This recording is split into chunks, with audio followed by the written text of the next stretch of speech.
We are now beginning our fourth session of the day, dealing with ethnic interreligious inequalities and reparative justice. And I'm going to introduce all the speakers and then we'll begin. So first of all, we have Dr. Salwa Elianat Abed, a multidisciplinary historian who teaches in the Department of History, Philosophy, and Jewish Studies at the Open University.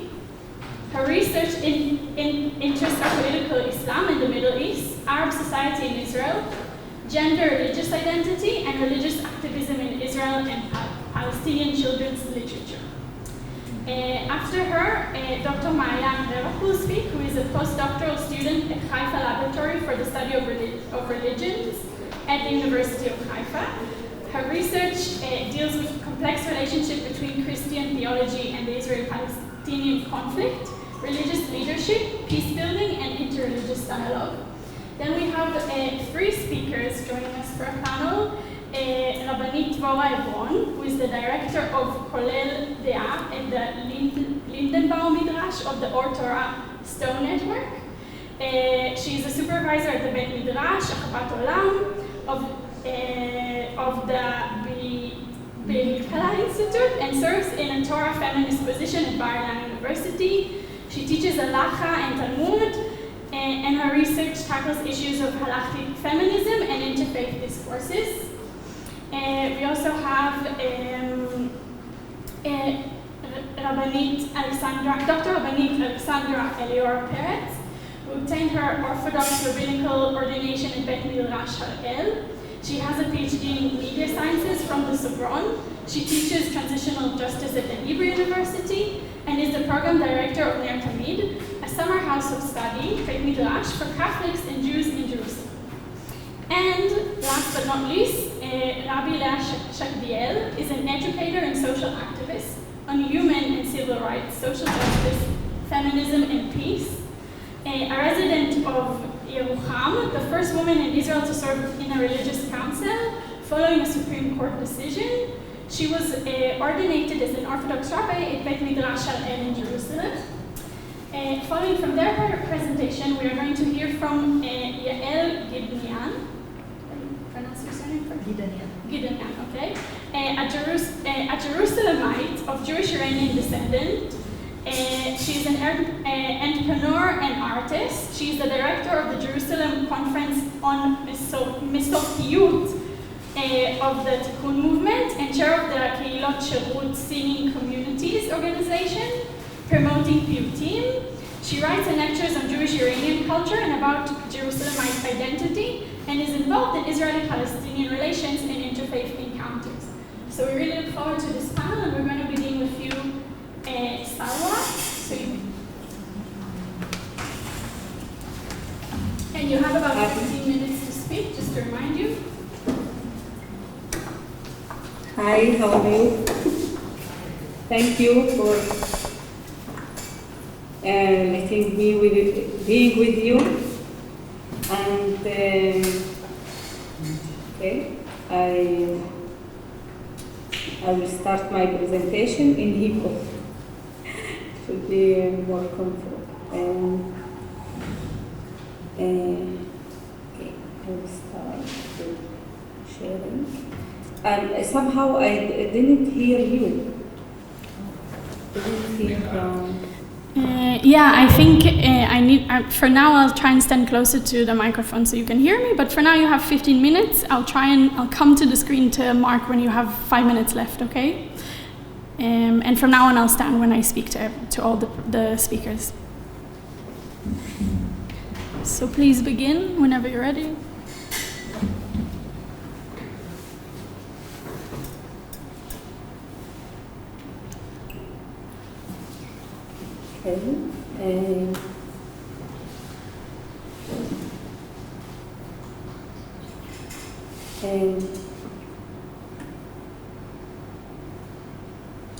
שלום לכם, מרחבה, hello everybody. ההרצאה שלי תעסוק במורביטות, והכותרת שאני נותנת להרצאה הזו מורביטת שחקניות דתיות חדשות במסגד אל-אקצא בירושלים. בהרצאה זו אני רוצה בעצם לדון בתופעה הזו, שאני רואה בה כתופעה ייחודית, של כניסה ומעורבות אקטיבית יותר של נשים דתיות והמעורבות הפוליטית שלהן במסגד אל-אקצא. מסגד אל-אקצא בעצם הופך להיות זירה, מצד אחד היא זירה קדושה, ומצד שני גם זירה פוליטית שאליה נכנסים שחקנים חדשים שמבקשים לעשות שינויים ביחסי הכוחות בין ישראל לבין הפלסטינים, ולא רק את זה, גם בתוך החברה הפלסטינית, גם יחסים בין המגדרים השונים. אז בעצם כשאנחנו מדברים על מורביטאת, אנחנו מדברים על מפגש בין 4 מעגלי זהות, בין מגדר ונשיות, אסלאם, לאומיות פלסטינית ואקטיביזם פוליטי דתי בקרב המורביטאת. עכשיו, למה אני מתכוונת כשאני אומרת מורביטאת? מורביטאת זה בעצם מונח דתי, שבעצם מדובר בנשים שנוכחות במסגד. ריבאט זה משמעותו נוכחות במסגד, אוקיי? ויש לכך גם עידוד בהלכה האסלאמית לאנשים בעצם ללכת למסגדים, במיוחד לגברים, לשאת תפילה במסגד. יש גם משמעות נוספת למונח ריבאט, וזה בעצם נוכחות במקומות שיש בהם סכסוכים או במקומות שיש בהם מלחמה. ולכן יש לריבאט בהקשר הזה של מסגד אל-אקצא גם את המשמעות של להיות נוכחים במקום שיש בו קונפליקט, וגם במקום שבעצם מסגד שבו מקיימים תפילה. בשנים האחרונות אנחנו מדברים בעצם מאז תחילת האינתיפאדה השנייה, בשנות ה-2000, אנחנו מדברים על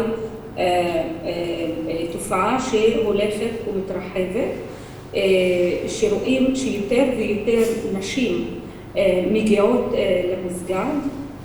מדובר בעשרות, גם לפעמים באלפים, בתקופות למשל בתקופת חודש הרמדאן מדי שנה, שנשים מגיעות למסגד גם באופן יומי, גם באופן שבועי, וגם לפי, הייתי אומרת, נסיבות, כמו שציינתי, נסיבות דתיות, כמו או אירועים, לציין אירועים דתיים, ולפעמים גם אירועים לאומיים.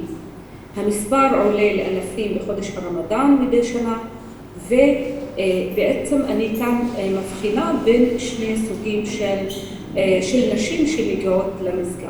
יש נשים, וזה הרוב של הנשים שמגיעות למסגד, לצרכים של תפילה, לצרכים של לפעמים גם המסגד והשווקים מסביבו מהווים סוג של תיירות, אוקיי? במיוחד נשים שמגיעות מצפון הארץ, מאזור הגליל או מאזור הנגב, נשים עם תעודות זהות ישראליות, שמבחינתם הנסיעה לירושלים, העלייה לירושלים היא גם עלייה שיש בה ממדים דתיים, אבל גם ממדים של תיירות, של ביקור במקום חדש, בעיר חדשה, יציאה מהבית, יציאה מהמרחב המוכר שלהם, ועלייה לירושלים. זה הרוב של הנשים שמגיעות לצרכים של תפילה ושל תיירות, אולי גם לעשות גם קניות, להכיר יותר את ירושלים.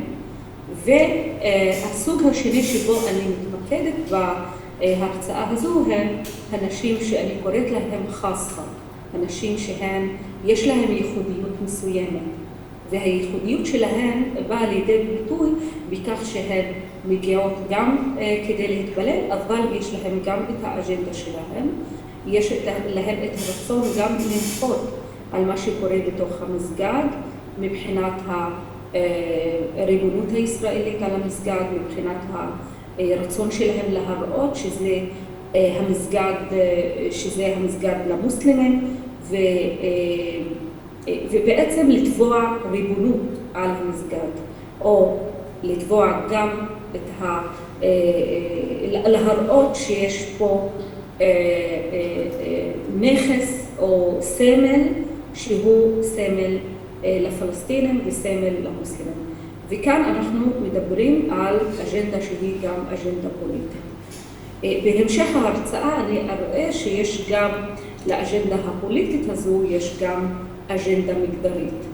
הן בפועל, הן באות ואומרות, אנחנו מתנגדות לנוכחות הישראלית במסגד, לכיבוש הישראלי למסגד, ובעצם יש גם, זה המסר הגלוי, אבל יש גם מסר סמוי, שאנחנו גם כן נשים, כנשים דתיות, יש לנו גם מעורבות ויש לנו אמירה מבחינת הקונפליקט, ואנחנו מעורבות בקונפליקט, ויש לנו תרומה לחיזוק הלאומיות וחיזוק הנוכחות הפלסטינית במסגד כנשים, ואמירה נוספת שאני מבקשת לטעון, שהן גם מעבירות מסר ביקורתי וסמוי לגברים המוסלמים, לא רק בארץ הקודש, אלא גם המוסלמים ברחבי העולם הערבי והאסלאמי, שהם לדעת אותן נשים הם עצלנים והם לא עושים את מה שהם נדרשים לעשות בהגנה על המסגד. ולכן יש לנו כאן תופעה מאוד ייחודית שבה בעצם נשים לוקחות תפקיד מאוד אקטיבי בהגנה על מסגד אל-אקצא, והן גם לא מחכות לאיזשהו פסק הלכה שמתיר להם את הפעילות הזו. כאילו הציפייה מבחינה דתית מנשים בעצם להגיע למסגד, להתפלל במסגד, לא בעצם להתערבב ולא להיות בקונפליקט עם השוטרים או עם החיילים הישראלים. ולכן יש פה מצב שהוא ייחודי לשנים האחרונות, ובעצם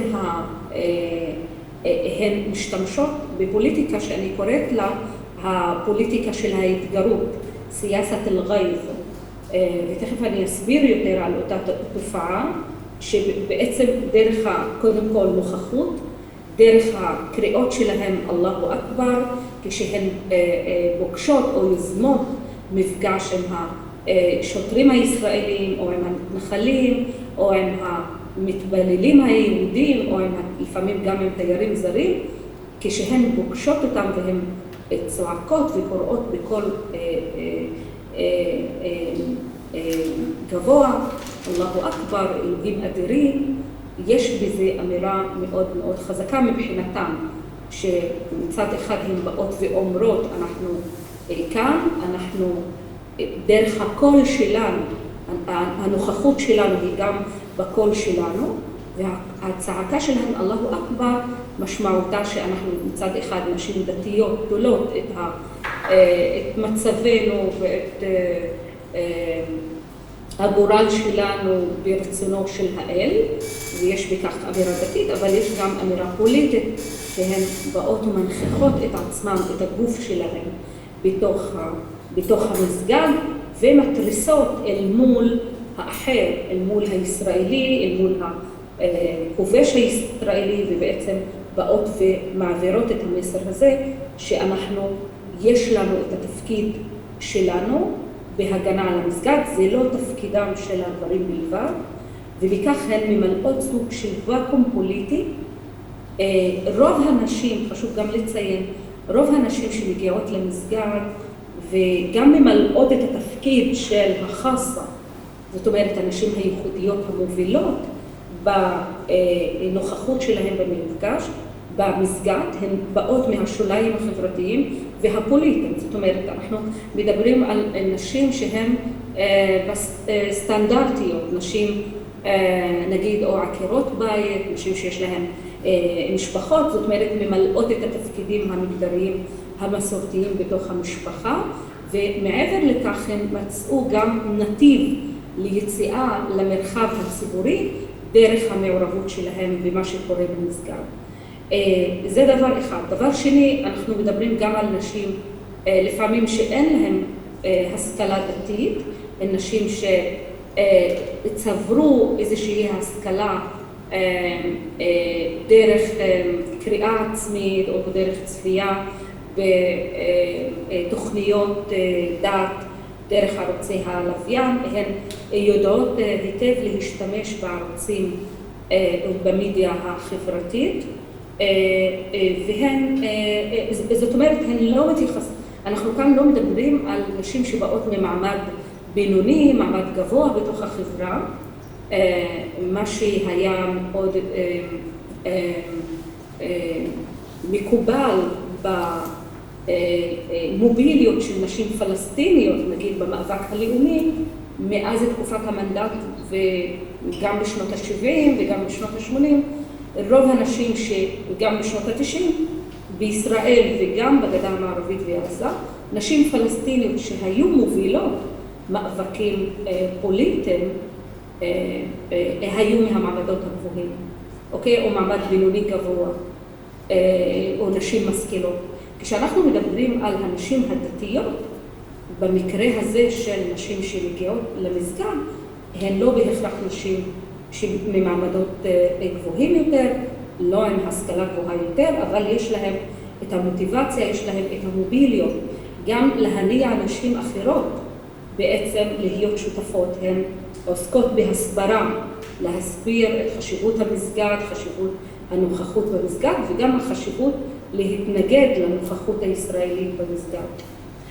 עוד עניין שהוא מאוד חשוב שאני התייחסתי אליו, ואני גם אתן על כך עוד תכף דוגמה.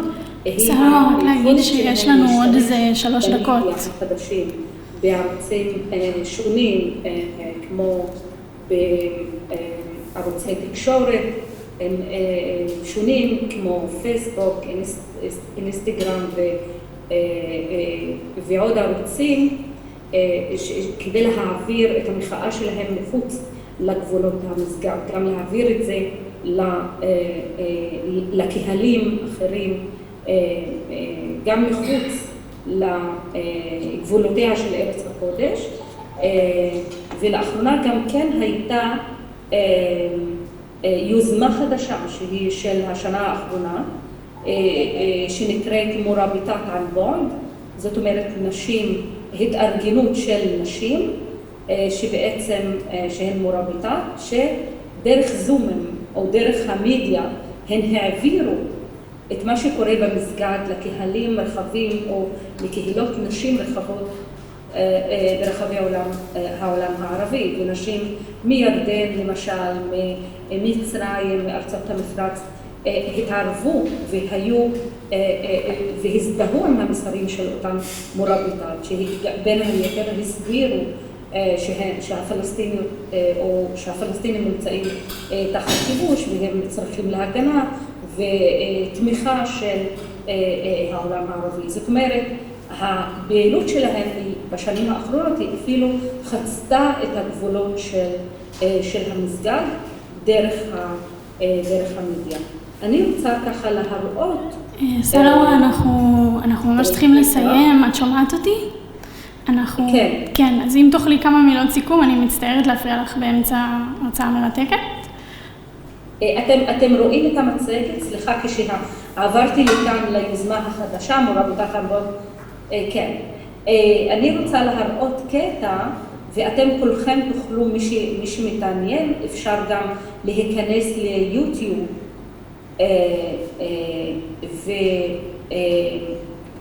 שום מה הקטע הזה לא עובד, אבל אפשר להיכנס בקלות ליוטיוב, וכל הזמן יש קטעים שהנשים בעצם מעלות ליוטיוב למשל על הפעילות שלהם במסגד ועל כל ביקור, נגיד הביקור האחרון של בן גביר למשל למסגד, בעצם לעלייה שלו למסגד, בעצם כל הזמן מתעדים את זה, כל מה שקורה בתוך המסגד, הן מתראיינות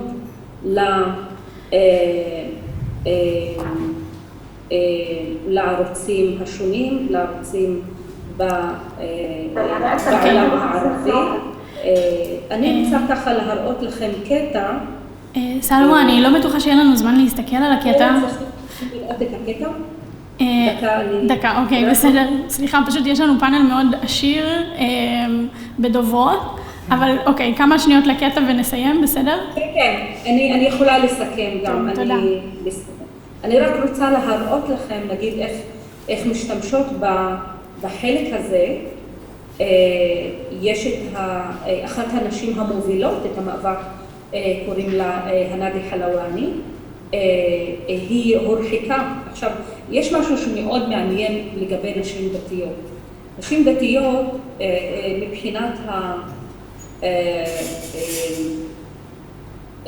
מבחינת שמירת מרחק, זאת אומרת, מה שנקרא גם ביהדות זה שמירת נגיעה. נשים דתיות לא אמורות להיות בחיכוכים עם גברים, אוקיי? עכשיו, הנשים הדתיות, כשאנחנו מדברים על המסגד, לפעמים יש עימותים ויש מפגשים טעונים, לפעמים הן נדחפות על ידי החיילים, לפעמים הן דוחפות, לפעמים הן באינטראקציה גם פיזית מאוד מאוד קשה, שגם ככה פוגעת בכל הנושא של שמירת הנגיעה או שמירה על מרחק, אוקיי? ולנשים הדתיות בעניין הזה, הן כבר מבחינתן אפשר, לא מתייחסות לזה כמשהו שיש פה פגיעה בצניעות הנשים, שזה דבר חדש. דבר שני, שאני חושבת שהוא גם מאוד חדש וסוג גם של שבירת טאבו, וזה מחובר לסיפור של הנאדי חלואני, שהיא גם עברה חקירות שב"כ וחקירות כוחות הביטחון, ונכנסה לכלא, והיא כתבה גם בזיכרונות שלה ותיעדה את כל מה שקרה איתה, והיא דיברה על זה שאנחנו כנשים פחדנו תמיד, או מבחינת החברה תמיד פחדו שנשים יעצרו או יהיו בבתי כלא, והן בשלב הזה כבר שברו את הטאבו, הן מוכנות לשלם את המחיר הזה. רק להראות את זה, יש לכם כאן סוג של סרט הסברה, איך הן באות לתקשורת. יש למשל ערוץ אל-ג'זירה שכל הזמן משדרת ומעבירה את המסרים שלהן, הן מוכנות גם לשלם את המחיר בנוכחות שלהן במסגד, והאינטראקציה שאני קוראת לה הפוליטיקה של ההתגרות, זאת אומרת הן מתגרות בחיילים או בשוטרים הישראלים, ומתוך כוונה להתגרות בהם דרך הקריאות אללהו אכבר, והמטרה היא בסופו של דבר להוציא אותם מאזור הנוחות שלהם, להראות שזה מסגד שהוא למוסלמים, ובעצם לערער במידה כזו ואחרת על הנוכחות הישראלית או על הכיבוש הישראלי, לא רק לכל מה שקשור למסגד, אלא גם לכיבוש באופן ישיר. אני מצטערת, אנחנו נהיה חייבים לעצור כאן. יש הפרה של מה שהיה מקובל עד לשנים האחרונות, אבל קודם שאמרתי. היחסים בין גברים לנשים במסגד, יש שינוי בעניין הזה, אפשר גם להקביל את זה גם לשינויים שקורים בחברה היהודית מבחינת עליית נשים יהודיות דתיות, והתביעה שלהן בעצם להתפלל במסגד. כתבתי. שיש להן גם את הרצון, והן עושות את זה. סלו, את שומעת אותי? סליחה? את שומעת אותי? אנחנו פשוט כבר, אנחנו חייבים לסיים פה, בגלל שאין לנו זמן. בסדר? תודה רבה. So I apologize for advance that my talk is much more theoretical and so I don't have any cool case studies. But what I want to do with you today is explore the possibility of engaging religious leaders into the discourse of transitional justice and peace building. My connotation is that without the active participation of religious leaders and the presence of well-developed and supportive theology on the subject, it is not feasible to promote transitional justice and peace effectively. To sustain this point, I will address three main issues within the limited time available, I hope. First, I will explore why this topic is so important. Second, I will examine the reason why it is currently not being pursued in Israel. And third and last, I will note how political theology can contribute to the advancements of transitional justice. So, the significance of religious leadership involved can be understood by considering the numbers. A 2012 survey conducted by Haaretz, and Nir Hassan is not here already, reveals that 80% of Jews in Israel believe in God.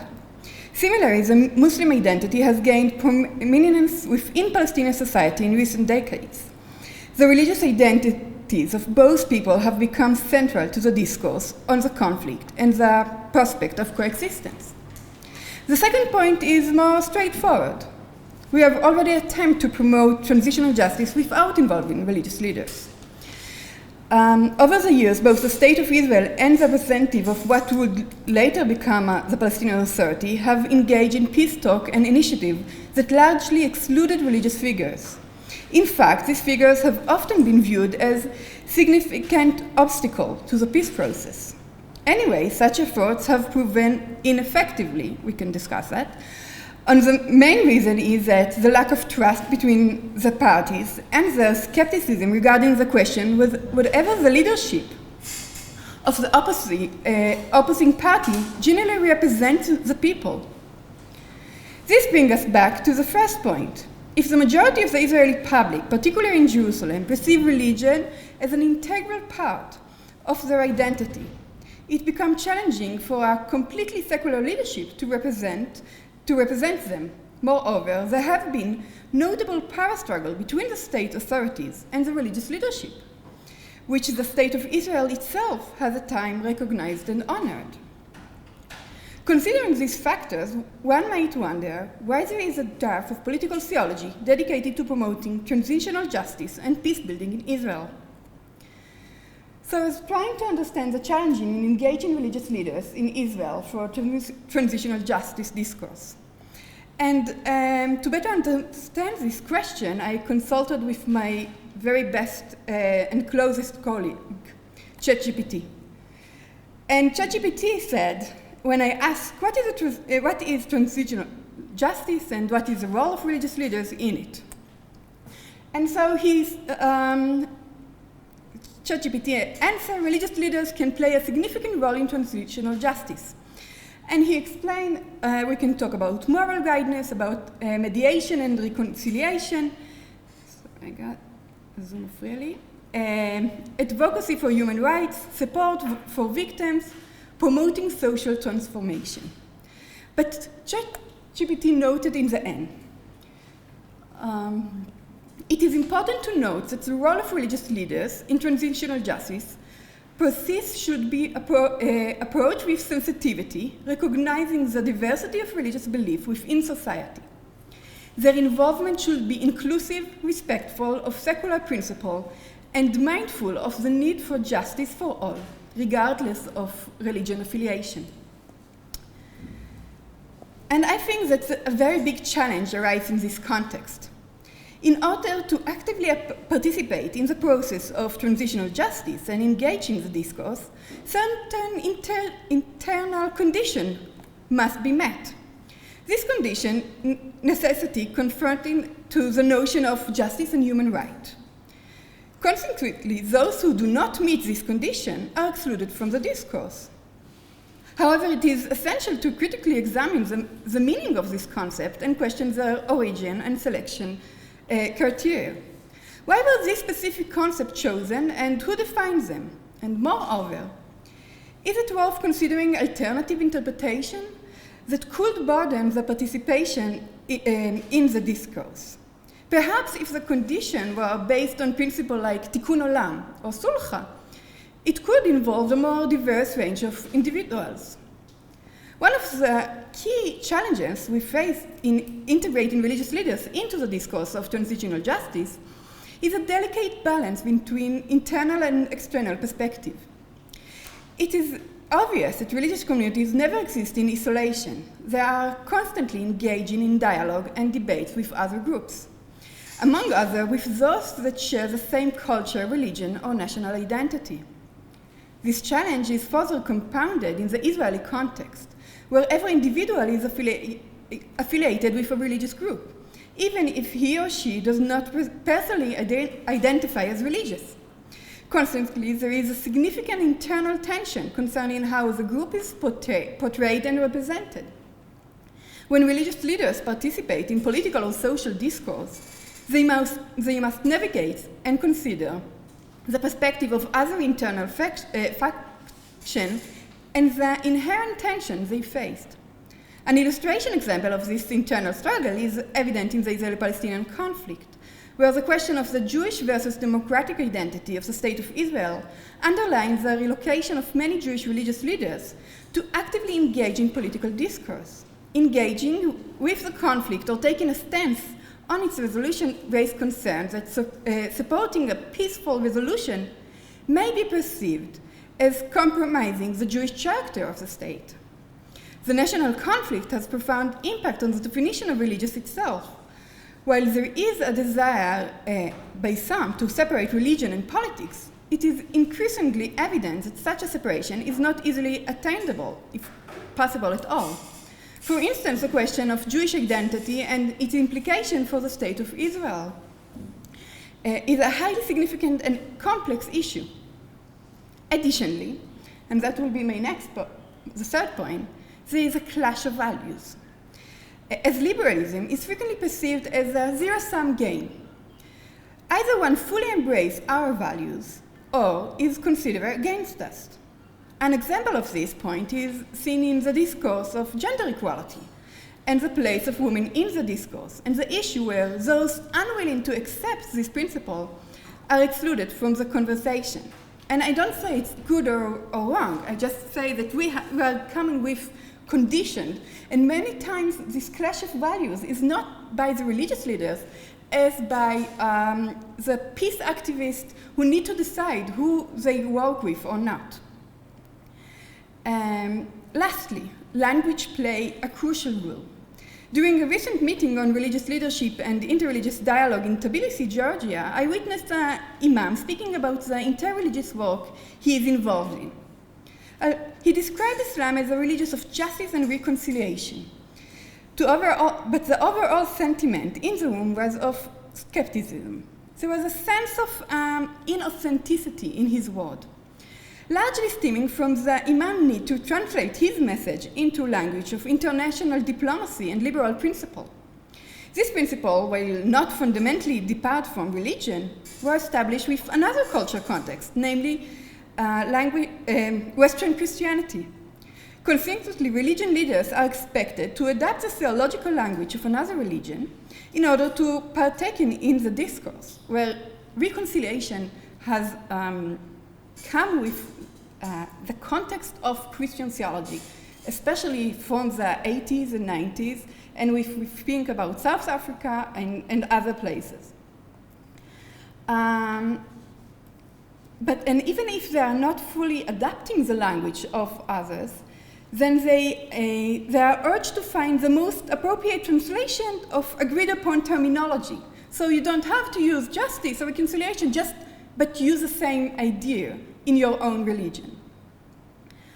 To address the challenges outlined, it is crucial to explore potential solutions that can pave the way for religious leaders' active involvement in transitional justice and peace-building process. One key approach is to lower the entry barriers and foster an environment where political discourse can embrace the complicity of religious thinking.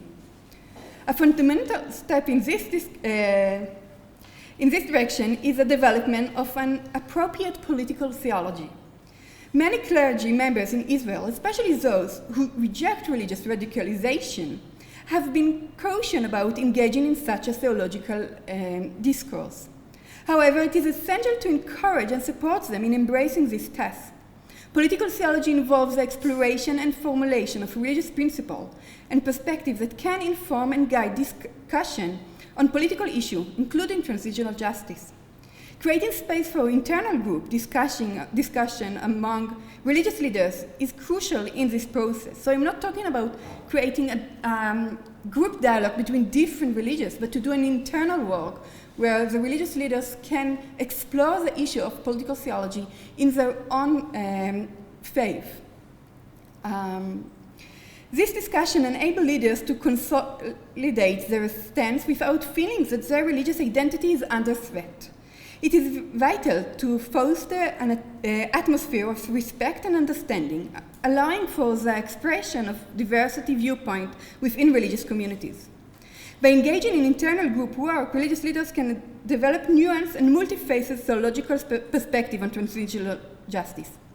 This theology should not aim to create a uniform set of beliefs, but rather facilitate a diverse of interpretation and approaches within religious tradition. Each religion community can contribute its unique insight and values, creating a rich tapestry of religious thinking that can enhance the discourse on transitional justice. That's it. Thank you.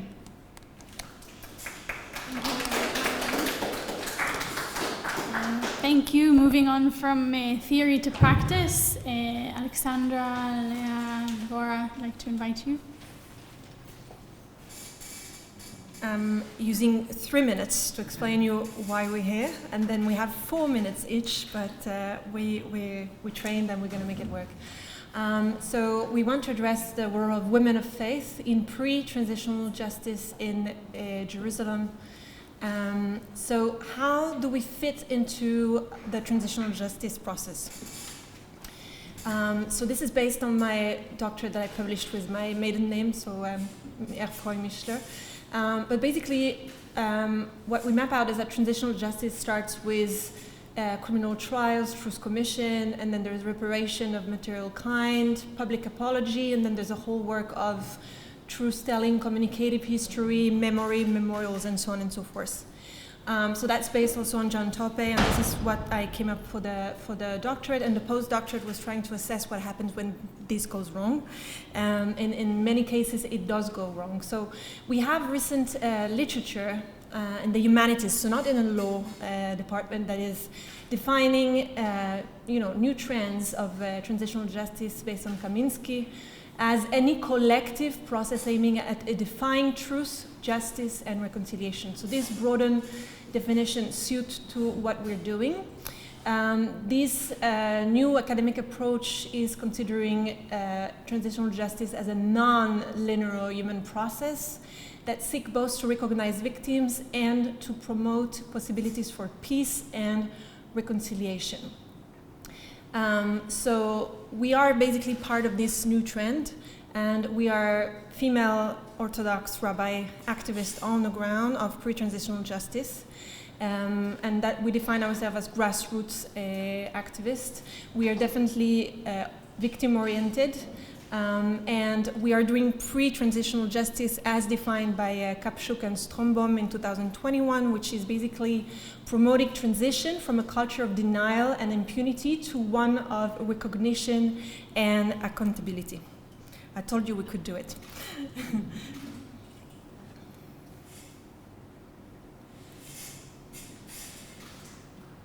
Hello. So I have 4 minutes to talk about 3 things that I'm involved in. The first is interreligious learning.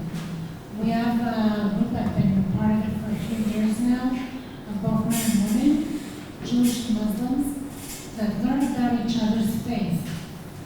Specifically, we focus on Al-Aqsa and Jerusalem, realizing that everything is always so political, but things begin or should begin by learning about faith and the theology, and how Al-Aqsa or Jerusalem or the land of Israel is center for each religion. We went on to build an educational program that is being implemented in some of the elementary schools and high schools in Israel, teaching in Jewish schools about Islam and in Muslim schools about Judaism, again being focused on Al-Aqsa and Jerusalem as much as possible. The other initiative that I'm a part of is, I don't know if to say a group of people, but religious activists, both Jewish and Muslim, that are minded to, I think, what you call the religious political language, realizing that any solution must include or even start from the religious language. I don't know if you know, but certain part of the Oslo Accords, when they came together to talk, they had a dinner, and they served pork at the dinner. And it didn't bother anyone that was there, because no one was religiously minded at all. None of the Jewish participants, none of the Muslim participants, and this ignoring of the religious element did not work well. The third thing that I've been involved in the Blikka Institute is we just had a third group, and we're building a fourth. We're educating Jewish Orthodox educators about Islam and Christianity, and about how Jewish religion relates to other religions. There is this thought that if you're Jewish, then you must be anti-Muslim or anti-Christian. This is not so. I'm talking about the theology of Jewish texts, and we work with educators because we believe that educators are the gateway to the next generation and to the Jewish discourse in the future.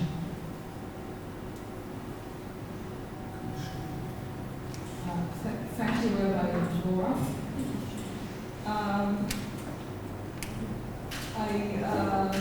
I've recently read one of the three autobiographies that Frederick Douglass wrote, and the way he described the issue of slavery as being the issue that splits U.S. society. Either you are for slavery or you are against it in the 19th century. I feel the same thing about the issue of the Palestinians in the Jewish state of Israel. It is our litmus paper. Do we stand on the side of the Jews who are totally ethnocentric and couldn't care less and dream about ethnic cleansing? Or do we stand on the side of the Jews who know, the way I do, that human rights to the Jewish people is part and parcel of universal human rights? There's no contradiction between the fact that Israel is a state of the Jewish people and the fact that it should be a democracy. It goes together. The Jewish people deserve to have a state because we are human beings. And therefore, we have to respect the human rights of all human beings under our jurisdiction. This is what I'm committed to, as Rabbi Heschel said once. He praised with his feet. This is what I've been doing for the last 50 years or so.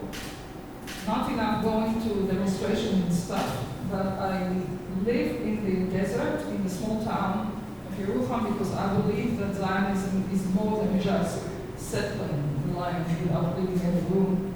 For Arabs, that's not true. Zionism is about social justice for all, including Arabs, including Bedouins, including Jews from non-European countries. And within that concept, I'm active in several organizations.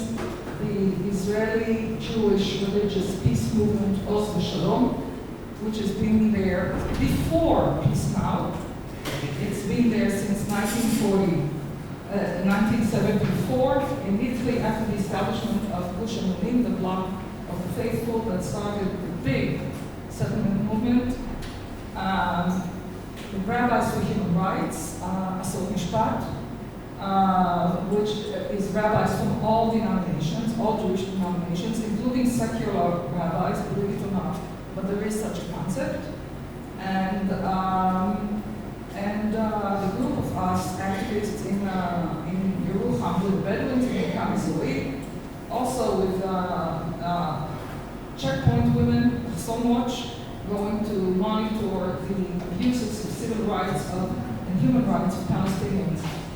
And one thing that I want to throw light upon is I'm very proud to have been invited to speak in the context of the alternative memorial service for which Israeli Jews share with Palestinians under the auspices of two important organizations. One is the Parent Circle, Forum HaMishpachot HaShekulot, which is today under massive attack from the present government, and the other organization is Lochamim L'Shalom, fighters for freedom on both sides. In other words, those who were Israeli soldiers and those who were active in armed resistance of Palestinians, both unite in the search for peace. These are two organizations that demonstrate, I would say physically, demonstrate transitional justice in their very being, moving away from the zero-sum game where if I was wronged by the other side, all I'm looking for is revenge. It's either me or the other side, moving on to a win-win situation where I will be much better off if the other side will also be served justly. So this concept of justice and security for all is something which is the future of this region. So when I when I study the Torah and when I teach the Torah, I always feel that Shabbat is an anarchism, that God somehow has some kind of an overview of anarchism, giving human rights, equal human rights for 25 hours in a row as a break from the insanity that us humans think we're doing right by defining who is a woman, who is a stranger, who is a slave. And suddenly during these 25 hours, this is gone. Basically everyone is equal, everyone is resting, and that's quite inspiring for me.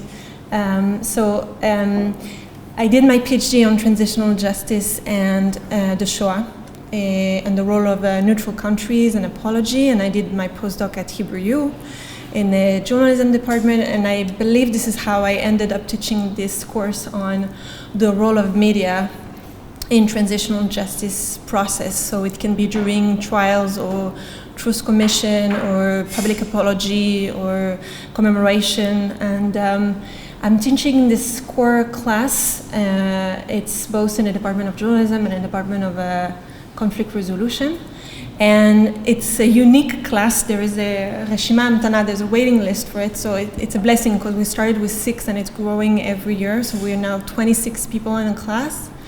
And it's a safe space. I try to build a safe pedagogical space where Israelis, Palestinians, Arab Israelis, international students sit and learn about Rwanda, about the apartheid, about every different spectrum of transitional justice, different theories, and also critical voice about feminism. And at the end, the last class, which is happening next week in this semester, we try to zoom out and be like, okay, what is relevant for me in this process for the resolution of the Israeli-Palestinian conflict? What did it do to me as an Israeli, as a Palestinian, to learn about these theories? Did it change my view? Did it give me hope on the country and so on? I also teach history of Zionism to East Jerusalem students, Palestinian, who have a Tauji, which is the equivalent of an A-level from Jordan. And in order for them to validate their mechina to access Israeli university, they need to learn about, don't worry, 137, I'm good, I'm Swiss. So we're learning about the Nakba and we're learning about the Shoah, and the class is mixed with Palestinians and Jews, and we're having a lot of fun here. So for me, I believe, getting up in the morning as a researcher, as a teacher, as a rabbi, it's my art is through teaching. I feel this is what I achieve the most on the ground. I'm not pretending I change people's life, but I believe that it has an impact, and some people take my class, 2 years later, 5 years later, and we meet up in different cycle of learning.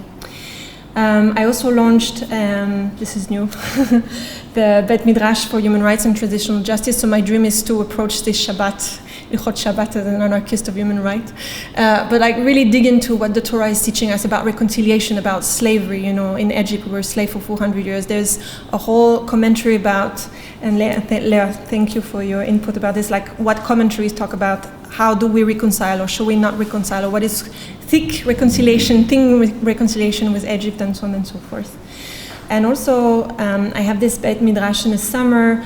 I bring about 12 this year, 12 Catholics, and we go through a key subject that we choose together, and we debrief what is the Jewish take on it, what is the Christian take on it, and basically we sit in a room for the whole week and we study texts, and yes, we sometimes yell and we sometimes cry, but at the end of the day we're building some kind of understanding that we need to move past beyond all the hardship that Christians and Jews have been through, and somehow being part of this active reconciliation by a choice of study. And that's it. לפני כמה ימים הייתי בהצגה בחאן, תיאטרון ירושלמי ותיק שפועל בתוך חאן, בתוך מלון דרכים עות'מאני, פלסטיני אם תרצו, וצפיתי בהצגה נער האופניים ההצגה מבוססת על הספר של אלי אמיר. הספר וגם המחזה עוסקים בחוויות של אמיר כעולה מעיראק, בן בכור שמנסה למצוא לו ולמשפחה שלו מקום בישראל החדשה, בירושלים של שנות ה-50. פיזור אוכלוסין, יישוב בכפייה, תעסוקה מוגבלת, לשכת עבודה, התפוררות קהילתית ומשפחתית, בדידות קיומית, דיכאון. אלה היו הסצנות והסיפורים בהצגה, והם היו ככה מוכרים לי עד לעייפה. ניסיתי לשמור על הלב ולא לתת לזה להיכנס אליי. גם ככה האווירה קצת מדכדכת במציאות הפוליטית השברירית בישראל של היום, וזה רק הוסיף לדכדוך.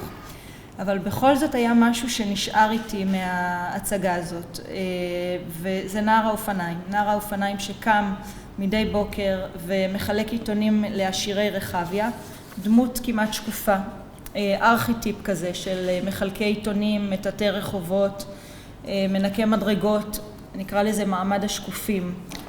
ונער האופניים הזכיר לי כמעט אחד לאחד חבר שלי, אדם שבמשך 15 שנה קם מדי בוקר, לפנות בוקר, וחילק עיתונים, כמה קווים במקביל, וניקח חדרי מדרגות, תוך שהוא משלים תואר אחרי תואר אחרי תואר באוניברסיטה העברית, ומנסה לפלס לעצמו דרך בעולמות מקצועיים אחרים לגמרי.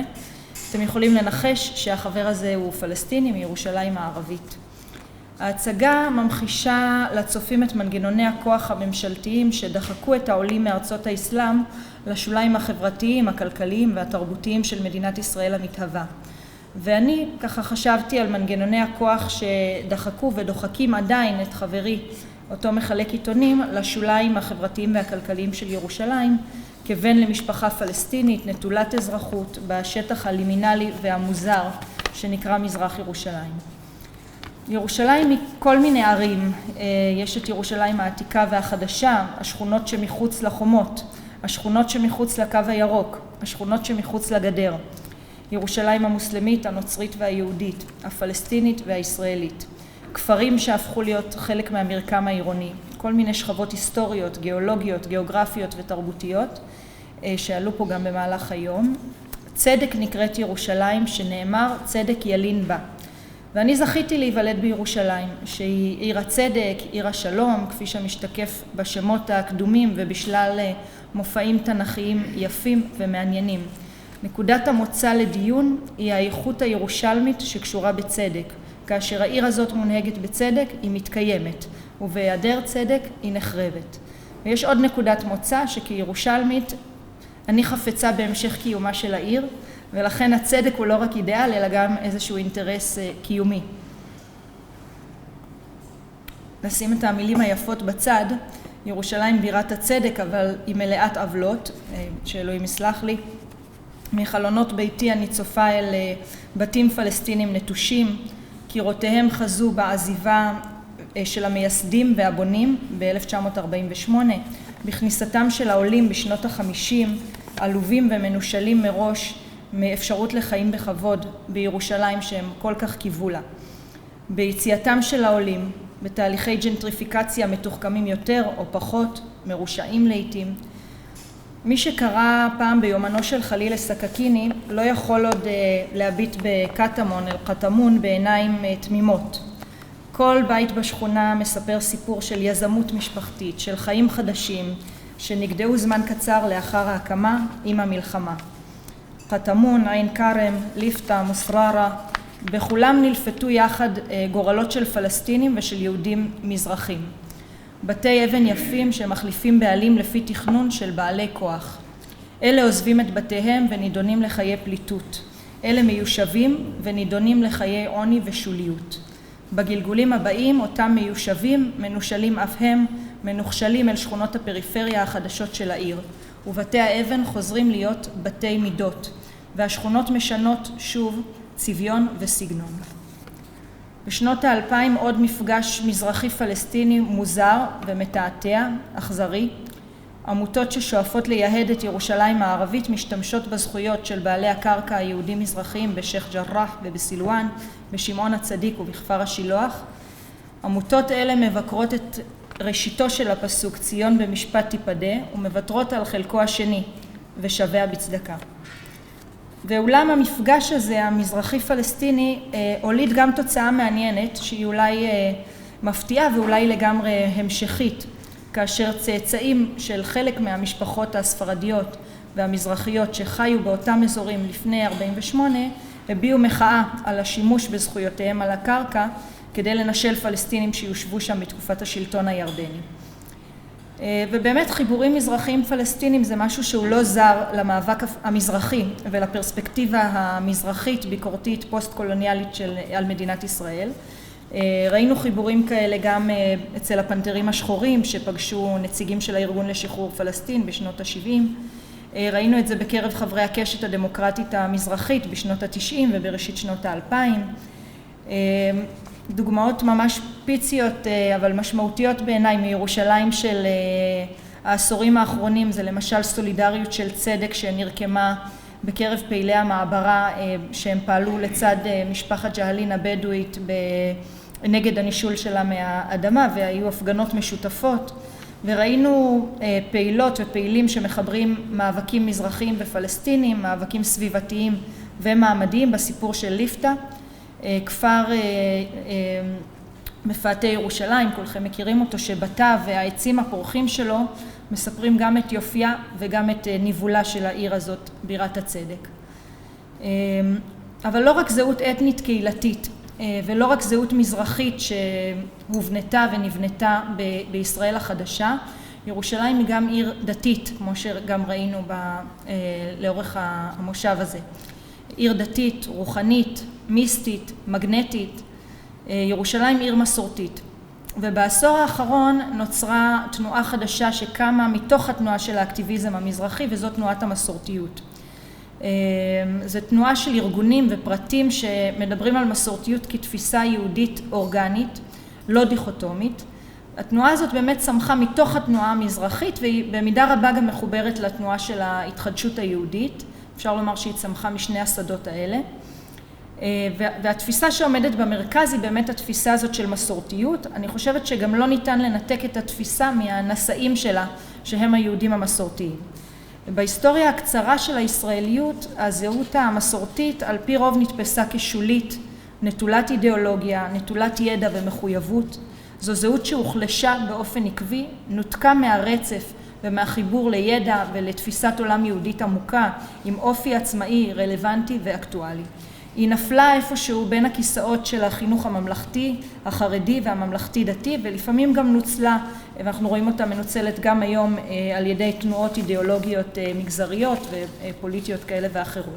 אבל יחד עם זאת, ועל אף המכבשים המאוד חזקים האלה, היא נותרה חיה ומאוד תוססת, והיא גם אפילו מצרפת אליה קהלים חדשים שלא היו חלק ממנה בעבר.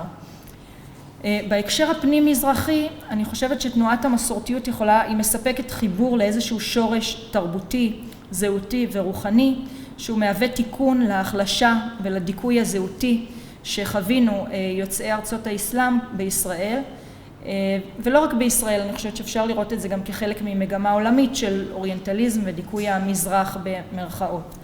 זה בהקשר הפנים-מזרחי. בהקשר היהודי הכולל, המסורתיות מציעה יהדות לא דיכוטומית, מאפשרת, שמכבדת שונות וגיוון.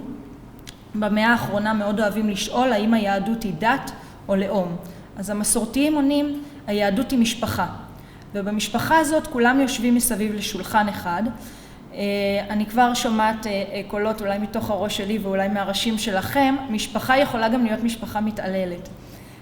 ובכל זאת, זו יחידת השייכות המשמעותית ביותר לרובנו, יושבי ארץ הקודש באשר הם. לכן אני חושבת שיש לזה משמעות להשתמש ביחידה הזאת.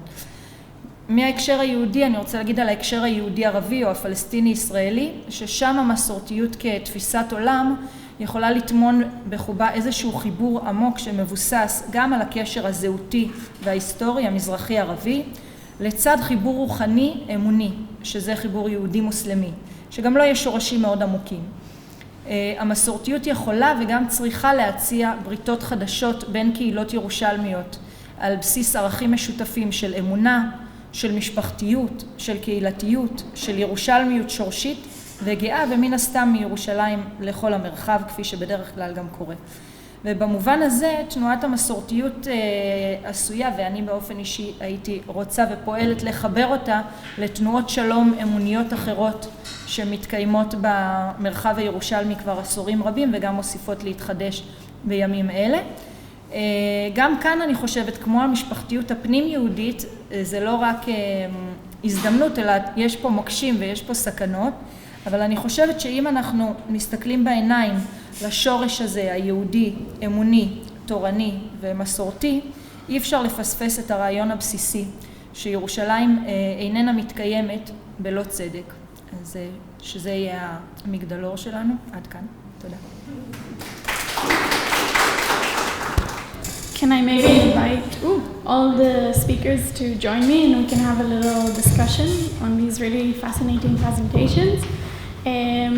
I will just start by saying that I think today we have managed to bridge different practices, disciplines, when talking about transitional justice, but also what we're seeing in panels is also bridging between the practice and theory elements of it in a way that I think is really useful. And that's potentially something to think about.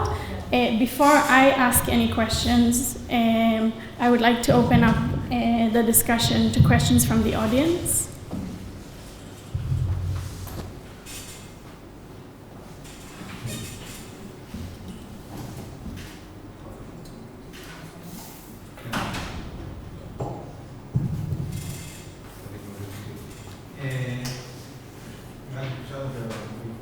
כן, יש כאן מישהו שצריך אנגלית או שאנחנו יכולים לעבור לעברית? Okay, so let's try and keep the discussion in English, and if anyone wants translation, I can try and help. So I was very much touched and inspired by all the presentations. And then a lot of others in the first, like the first presentation is maybe a bit different story. All the three of you were here. It made me feel really optimistic. And I was wondering if you have any thoughts of what happened in the way that these realities, these stories, or these times were not yet reality. And do you see a concrete pathway that we become a mass movement or something that will, in our lifetime, change the course of action here with the people.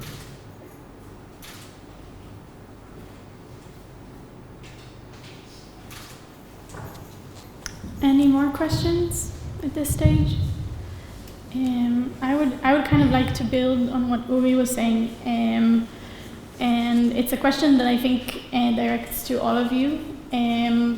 I'm joining the kind of sense, the sense of hopefulness, but I do want to think maybe, I don't know if it's the micro and micro or the external and internal, but I was wondering, from the presentation, on the one hand, the importance of religion comes up, but also the extent to which religion is a source of divide. And I don't know if you would say that it's something that is increasing or it has always been that.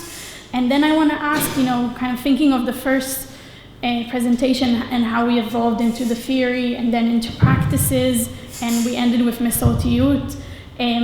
On the one hand, how can we talk about reconciliation through religion in a situation where, in general, basic rights? So I'm kind of echoing questions that have been asked in previous panels, but this time in relation to religion. So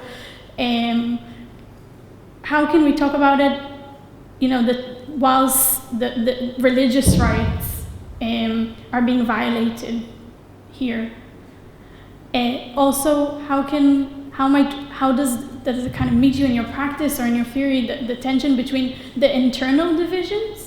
So you all strike me as feminists, and feminism is a pillar in your work. So whether it's the tension between secularism and religion, internal division between ethnic groups, within the religious groups, how do we balance all of that? Or are some of these frictions an opportunity actually for reconciliation?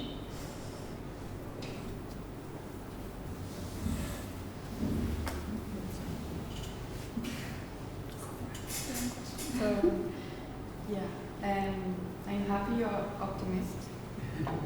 I'm not. But I think that it's a very hard topic to talk about, and it's much easier most of the time to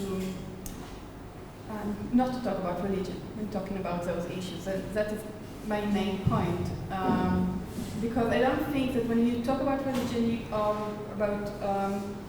about theology, you become optimist, especially in Israel or in our area. But I think that is part of the problem, that we saw religion as the problem for so long, and that we believe that we can talk about an idealization of the conflict where we can put religion aside. So I think that it's not being optimist, it's being realistic. And when you are becoming realistic, you understand that maybe, in the end of my PowerPoint, they put the Tower of Babel, right? And then it says that, when all people spoke in the same language, then they could do almost anything, and God was afraid of that. So he divided people to speak in different languages, and so they won't be able to understand each other. So you can either understand it as, well, we should all speak in the same language, and then we could do anything, which is amazing, John Lennon style. Or you can understand that it's not human nature, and so we need to take the reality as it is, and to not try all the time to create this one unite way of understanding. And here I have a critical question about the whole idea of transitional justice and reconciliation and all of that. Is that is a real solution for our area, and does that really take into account our reality? Sorry.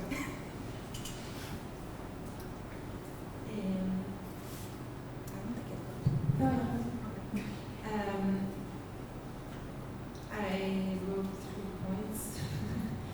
I think the first one is about trauma healing. I think you can become optimistic and you can become an activist when you have healed the trauma.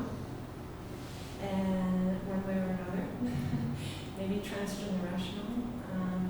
But once you heal the trauma, I don't want to talk about religion so much, but the faith, I'm not into Enoshut, like into humanity, suddenly resurface. And the other aspect is not caring about validation and not being scared to be alone a lot of the time. You're the only one, and that's okay. And it's hard,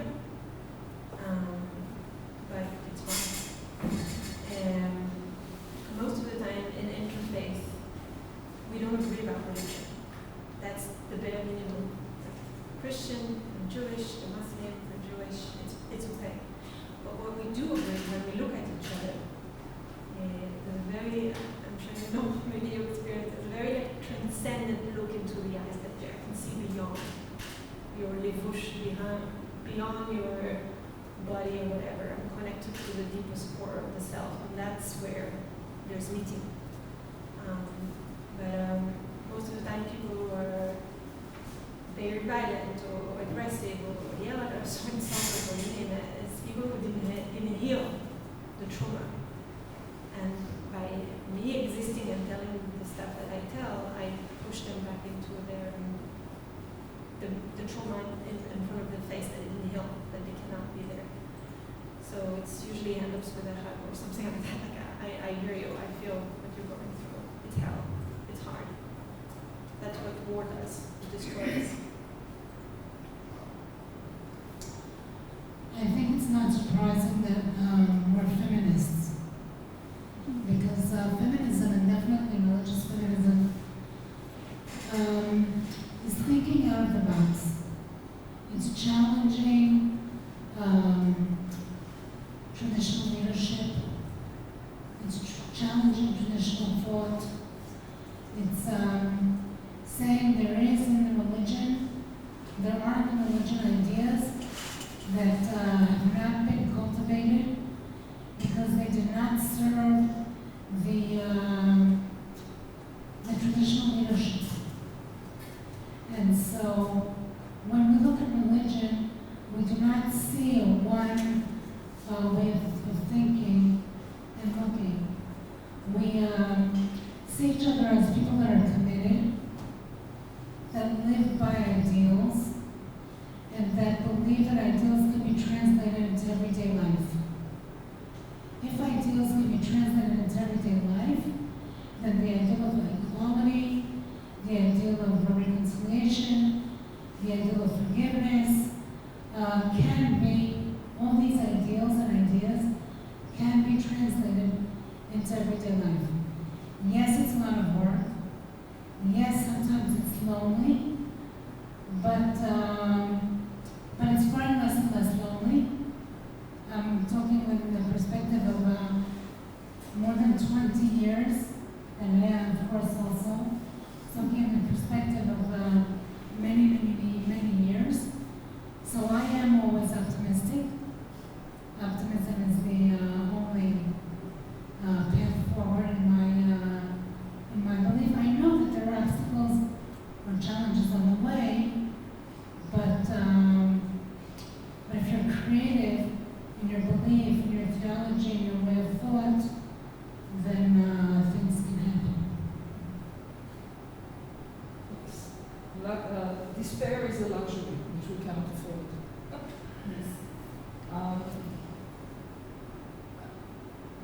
Throughout this morning here in this room, one thing that bothered me very much was that there was no place made today, until we spoke here, for the pain of Jews, the passions of Jews, the traumas of Jews, and whatever it is. It was one-sided, which is fine. You know, I'm daily engaged in, and I have enough credentials, okay, not ready to say, fighting against the Israeli government and Israeli vicious policies and everything, okay. But when we talk about, but that doesn't go with the title of this conference. This conference is about transitional justice. When you do transitional justice, you cannot just make a list of the wrongs that Israel does to the Palestinians. It's important to make that list, of course, but that's not enough. okay, where do we go next? In order to nurture optimism, we have to go next to a place where the two sides can meet in a different mode. And in that stage, it's interesting to see how religions worldwide have been, on the one hand, the source of the worst crimes committed ever. But on the other hand, religions have also given rise to the best liberation movements the world over. Martin Luther King, Gandhi, liberation theology, you name it, you know, it's like unbelievable how much energy there is there. And because I've just read Frederick Douglass, I'm going back to him. He was a very religious man, a Christian. He was looking to God, to ask God, God, where do you stand on the powers that we see here? What do you say to us? And on the other hand, he says that the worst slaveholders were the Christian religious slaveholders, because they were the most cruel ones, because they thought that God said that slavery is sanctioned, from God. So how do we take religion, which is so essential, a human thing, how do we take that? And it's an untapped resource in the peace movement, the way you mentioned it here. Marianne spoke about it, Var spoke about it. Religion as a resource for healing is an untapped resource, especially in this area. How do we take that? And I think that we in our lives, we show, in the different versions of religion that we are committed to, we show that this identity thing can be a source for people to come forward and negotiate a social contract within which you have some sort of a neutral common ground, which is, of course, it cannot be serve the needs of any particular religious tradition. So how you have that sort of common ground, and you also make room for the flourishing of the passions and the identities of the different groups of different religious people, and also ethnic groups and races and whatever it is. It's important to negotiate such an inclusive and what's the word I'm looking for from the word synergy. Okay, and that's the word I'm looking for. A world of synergy where the differences nurture more than what goes into the pot. Okay, you put something into the pot, and all the groups, and what you get is more than you put in the pot, because something happens in the interactions between those different groups that nurtures extra energy, and that extra energy is what we're looking for healing and for the creation of a new world. I think it can be done. It's been done in small pieces, as we all demonstrated here, but it can be done a lot more on a larger scale. Thanks. I agree that there is an energy there that we should definitely use it. And I think that also when we speak about religion, sometimes I think you said it can be something that divides between people, but it doesn't really matter, because you can always find something that will divide people. It can be an ideology, it can be ethnicity, it can be anything else, I don't know, communism, any ideology. And some leaders will take advantage of the sentiment that you have. It can be a religious sentiment, and it can be something else. And I think we should use it, since it's such an essential part of who we are. I think most of us in the Holy Land, not all of us, and it's okay. We should take advantage of it in the right way of it. I think that I sense it when I meet Palestinians, when I sit with them and speak about anything. I feel that my lifestyle and my let's say viewpoint of the world is opening their hearts to something that can happen because we see something in common, and this is the religion or the faith.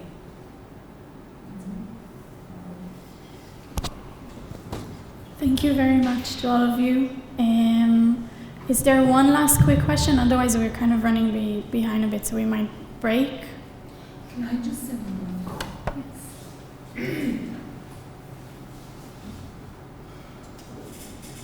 I think there's one more thing that needs to be pointed out about religion.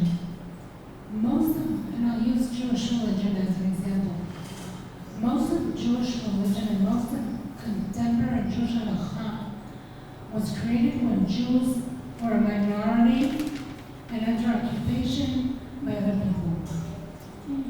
We are not a minority today, and we are the occupiers, and that means that we need to rethink